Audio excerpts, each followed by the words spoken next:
All right, welcome back to Lesson 4, American History. We're going to learn about FDR and the New Deal as a part of the Great Depression and the New Deal. So, FDR gets elected in 1932. He will be inaugurated in 1933 as the 32nd president of the United States. He is the longest serving president in American history. He will serve 3 consecutive terms and be elected to a 4th consecutive term. However, not surviving that term, he will die in the midst of his 4th term. He has a political history. Secretary of the Navy during World War I.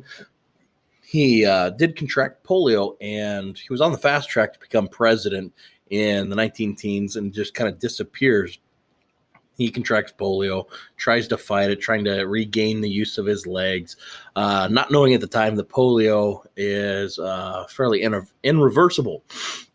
And for most of the 1920s, he drops off the radar. He reemerges and as governor of New York makes a huge spree of changes to reforming New York during the 1930s.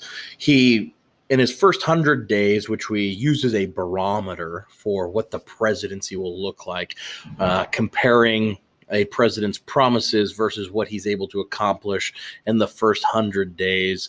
That's kind of the barometer for how the presidency is going to go. Are they doing things? Are they acting well, getting stuff done during that first 100 days? He creates a brain trust to come up with ideas. And these are very educated men that are specializing in areas such as economics, study of economics, trying to come up with ideas for the New Deal programs. And the ideas that come out of this brain trust will be written into legislation for those programs. He is a landslide winner. If you see the Electoral College votes here, he wins in a landslide victory. Yes, the colors are reversed. Typically, red represents Republican and blue represents Democrat. For whatever reason, this map has those colors reversed. The first major decision that he makes is to close down the banks and make them fix their issues, like not loaning out more money than they have. Mandatory holiday for all banks that they have to close. And in order for them to reopen, they have to sign into the Emergency Banking Relief Act, and they have to sign into the practices of that act. What this means is that they'll be under the scope of the Fed, the Federal Reserve. He also issues a number of what we call fireside chats, live radio talks where he discusses what the government's going to do to help. And through these fireside chats, he is very soothing, very calming to many Americans that are anxious and scared about what the future holds. He talks about what is going to be done, what the government is going to do, what the next program is going to be, promising, guaranteeing Americans that there's help on the way. Okay, what I have here in the picture is a quote from FDR. I never forget that I live in a house owned by all the American people and that I have been given their trust. Okay, this is kind of his MO, his modus operandi. What drives him as the president is that he's the president of everybody. And if you have a chance to go to Washington, D.C., this is the opening quote for the FDR Memorial along the Riverwalk. So what is the New Deal? The New Deal is a smattering of programs. They range in scope. They range in purpose. It's a bunch of hypotheticals. We think this will work. Let's try it. Let's throw it at the wall. See if it sticks. They don't know if any of these things are going to work, but they're going to try. They're going to throw chances at the wall. All of these programs have to fit under the 3 goals, the structure of the New Deal. Those 3 goals, commonly referred to as the 3 R's, are relief, recovery, and reform. Relief for the unemployed, plans for long-term recovery, and reforms to prevent future depressions. Okay. There's a lot of New Deal programs. I'm not forcing everybody to memorize them. The list here is the list that I am going to have students memorize for the purpose of the test.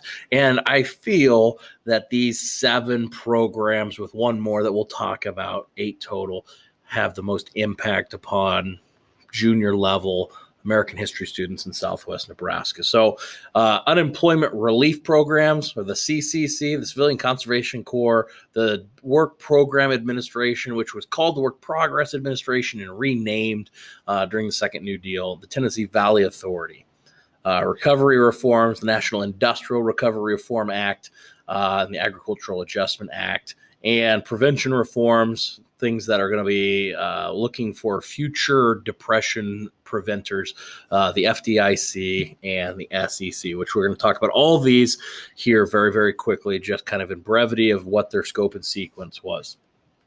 These are often all called the alphabetical agencies because it's almost like an alphabetical soup.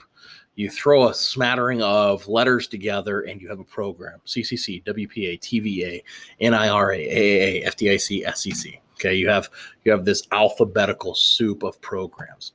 Okay, first up is the Civilian Conservation Corps, very large scale manual labor program employing young men between 18 and 25 to do things like build roads. Here's a shovel. Go get dirt. We're going to level it. Go terrace that terrain. Targeted young men, gave them enough money to survive, but not much more than that. You're going to find this with all New Deal programs. You're not going to make a living. You're not going to get wealthy off of being employed by a New Deal program. Over the course of 9 years, it employed about 3 million young men. Okay, the Works Project Administration poster, remember, it was renamed Work Program Administration. The largest, most ambitious work relief program. It hired men and women that needed jobs within urban areas and constructed projects that your communities could use, things like schools and bridges and police and fire stations, city parks, things that the public could use within the cities. That was their scope. So over 8 years, they employed about 8 million people, so almost 3 times as many as the CCC. The TVA, in its inception, the TVA was intended to stop flooding in Tennessee. Specifically, the state of Tennessee had massive floods and had problems with communities dealing with floods. And first, it was just meant to put dams in to stop this flooding from mountain streams in Tennessee. But with that, they also wanted to put in hydroelectric components to these dams to generate electricity. And this was going to be government owned. And so you'd have a government owned utility company. And this was revolutionary. At this time, this didn't exist.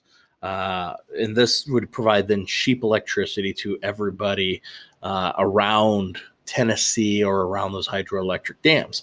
The reason I bring this up is that the Tennessee Valley Authority really has no connection to Nebraska other than the one that came up with it was none other than Senator of Nebraska, George Norris, who in McCook, he is a McCook, Nebraska native. He's celebrated in Nebraska as a very progressive senator and thinking about the people of the United States and the citizens of Nebraska. So the TVA is going to revolutionize private industry in utilities and going to help with the flooding and the environmental factors. The National Industrial Recovery Act was originally released as the NRA, which is a conflict of acronyms. You also have the National Rifle Association, so they're going to insert the I to ensure that people know that this is the Industrial Recovery Act. What this does is it sets up a set of prices and wages for all industries. The federal government, Congress, sets up what certain industrial goods are going to be priced at and what they're going to pay people. This and the following Agricultural Adjustment Act, which is going to do essentially the same thing for agricultural products, a lot of people cry foul, and the Supreme Court will actually strike both of these down as unconstitutional because the government doesn't have the ability to take over business and operate business. Matter of fact, if you look back on some of our vocab terms, this is very socialistic, is that the government is operating the means of production. And it's kind of scary for a lot of Americans. So the Supreme Court is going to strike both of these down, and we will come back to that. What happens in retaliation to the Supreme Court striking down elements of the New Deal? These two are the most core recovery parts of the New Deal, and FDR is gonna come back against the Supreme Court. And so we have our recovery. You have to have faith in the banking system. So the Federal Deposit Insurance Company is incorporated. Originally, $100,000 in the bank, but up to $250,000 today. Your money in the bank is safe. And if the bank would happen to close its doors, the FDIC will reimburse you up to $250,000. So hopefully this reinstills people's faith in the banking system. And likewise for the stock market, we have the Securities and Exchange Commission, the SEC. They oversee stock trading, making sure that people aren't performing unfair business practices, trading called insider trading, where you hear information about a merger or something, and you invest in a company because you know later on that their stock evaluation is going to go up. The SEC monitors all that and stops that from happening. They also play a larger role with like business mergers and stuff today, but the SEC puts people's faith back in the stock market, just like the FDIC does for banking. And with that, we are done with lesson 4. Just a hop, skip, and a jump away from the end of the New Deal chapter. Next time we meet, we will learn about lesson 5, the New Deal pushback, and how FDR deals with those who are not in favor of his New Deal program.